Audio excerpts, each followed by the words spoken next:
Imagine a time when there were no police, no national army, and no strong government to keep you safe. That's exactly what happened in Europe after the powerful Roman Empire fell apart. With roads crumbling and trade stopping, the land was filled with small kingdoms and constant threats from outside invaders like the Vikings. People were terrified and needed a way to organize themselves for survival, which set the stage for feudalism. Feudalism wasn't just a random way of living. It was a specific political and military agreement. Think of it as a huge chain of promises, all based on two things: land and loyalty. Since there was no strong government, local nobles decided to trade a piece of their land, which was the only source of wealth at the time, for the loyalty and military service of a trusted warrior. This system was the key to keeping order and providing necessary protection. Feudal society was structured like a tall pyramid. At the very top was the king, who technically owned all the land. However, the king often didn't have much actual power. Below him were the powerful lords, then the knights, and at the bottom, the vast number of peasants who did all the work. Everyone in the pyramid had duties to the person above them and responsibilities for the person below them. The most important exchange happened between the king and the high-ranking nobles. The king would grant a large estate called a fief to a noble. In accepting the fief, the noble became the king's vassal. This vassal swore an oath to be loyal and promised to provide a certain number of armed men, usually knights, whenever the king needed them for war. It was a formal, serious, and lifelong agreement. The knight was the warrior class, the ultimate symbol of feudal military power. They were heavily trained, mounted soldiers who leased small pieces of land from a lord in exchange for their service. Being a knight wasn't just about fighting, though. They followed a code called chivalry, which demanded bravery in battle, loyalty to their lord, and protection of the weak and the church. It was a code of honor that defined the warrior's life. While feudalism was the political system, the manorial system was the economic system. It revolved around the manor, which was the lord's estate. The manor was designed to be almost completely self-sufficient. This meant the people on the manor grew their own food, made their own clothes, and built their own tools. Money was scarce, so the local lord acted as the government, military, and banker all in one.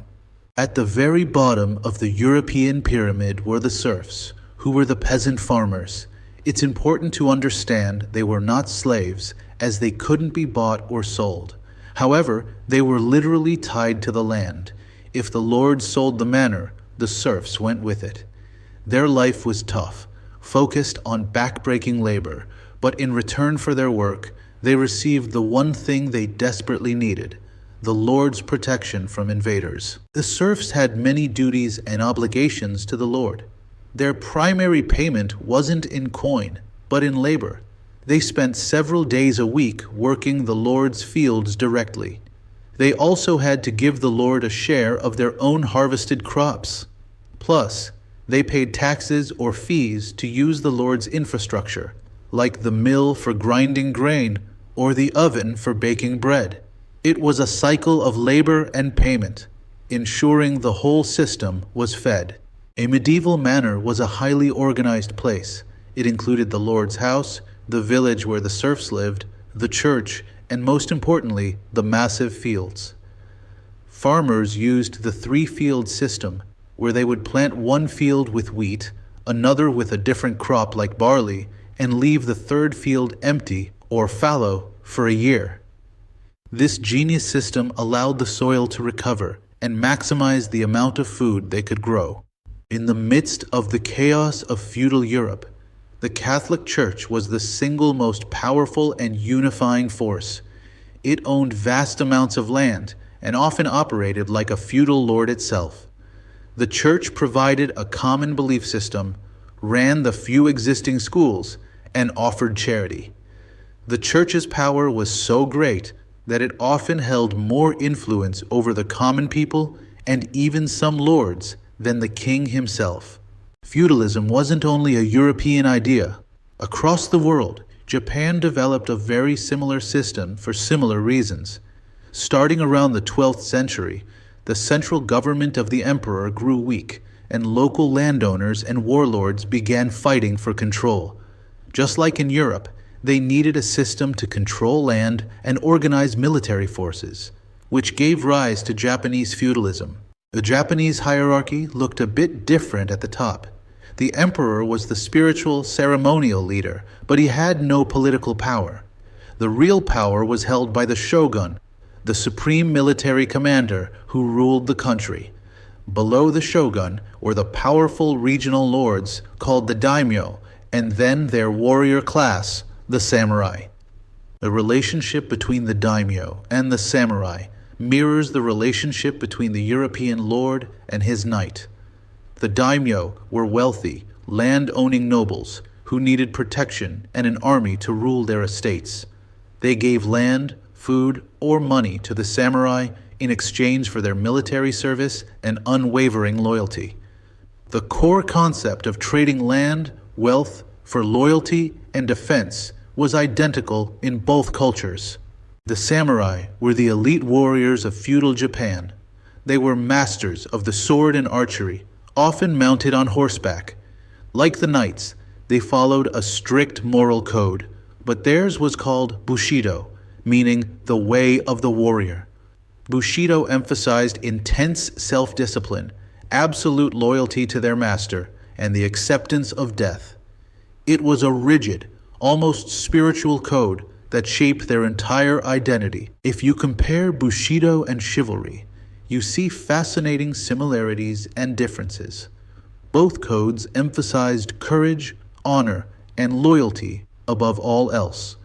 However, Bushido placed a higher value on loyalty to the point of death and on extreme self-control.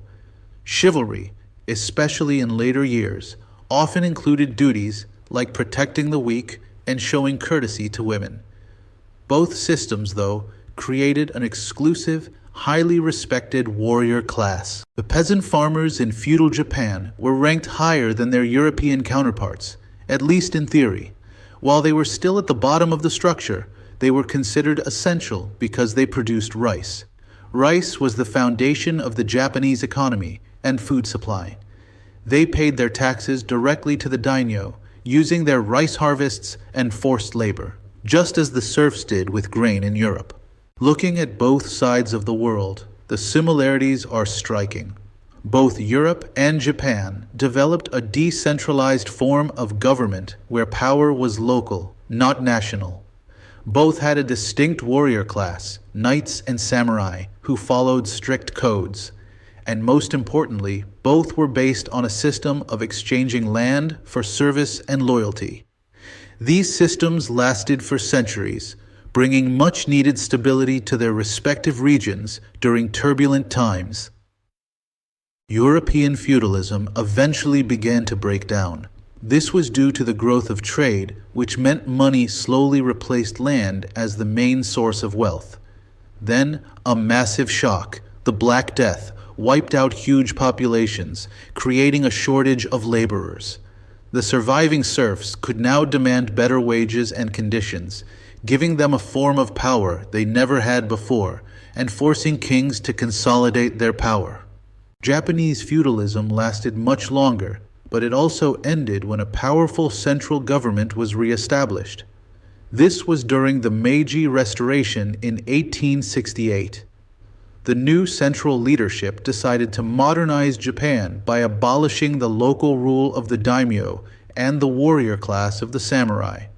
They replaced the samurai with a national, modern army, ushering Japan into the modern world. The legacy of these feudal systems is enormous.